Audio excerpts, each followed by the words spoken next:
আপনি রিলিফের চাল চুরি করছেন। অসম্ভব ম্যাডাম, এটা হইতেই পারে না। চালের কলঙ্ক থাকতে পারে, কিন্তু এই বশির মেম্বারের কোনো কলঙ্ক থাকতে পারে না। আমার মনে হয় আপনার কোথাও ভুল হইতেছে।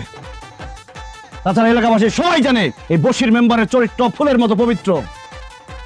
আমি বুঝতে পারছি এটা বিরোধী দলের একটা ষড়যন্ত্র। ম্যাডাম, আপনি খোঁজ নিলে জানতে পারবেন আমার বাপ দাদার 14 গোষ্ঠী চোর ধরে পিটায়, চুরি করে না। চুপ করেন।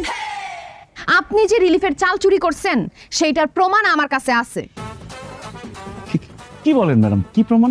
বশির সাহেব, আমি ক্ষমতায় আসার পর থেকে জানতে পারছি এই ইউনিয়ন পরিষদের রিলিফের চালের গুদাম থেকে সব সময় চাল চুরি হয়। এর জন্য আপনাদের কাউকে না জানায় আমি গুদাম ঘরে একটা সিসিটিভি ক্যামেরা লাগাই দিছিলাম। আর সেই সিসিটিভি ক্যামেরায় স্পষ্ট দেখা গেছে আপনি আর চৌকিদার শান্ত মিলে রিলিফের চাল চুরি করছেন। মরিয়ম, সিসিটিভি ফুটেজ দেখাও। জি ম্যাডাম। এই যে বসির সাহেব।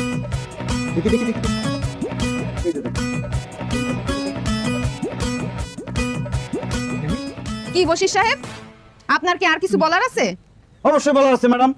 আমি এখনো বলবো এটা আমার বিরুদ্ধে বিরোধী দলের একটা ষড়যন্ত্র। আমার মনে হইতেছে কি আমার চেহারার মুখোশ পরে কালকে রাইতে কেউ একজন চুরি করছে আমাকে ফাঁসানোর জন্য। এই চুপ করেন। আমি ভালো মতো জুম করে ভিডিওটা দেখছি, সেইখানে আমি দেখতে পারছি কেউ আপনার মুখোশ পরে নাই।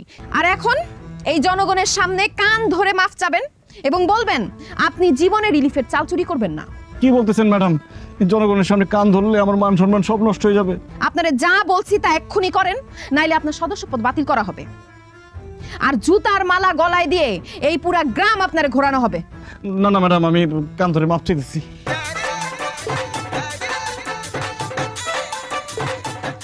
প্রাণপ্রিয় গ্রামবাসী, আমি লোভে পড়ে একটা ভুল করছি। আমি জীবনে আর কোনোদিন রিলিফের চাল চুরি করব না। আপনারা নিজ গুণে আমাকে ক্ষমা করে দিবেন।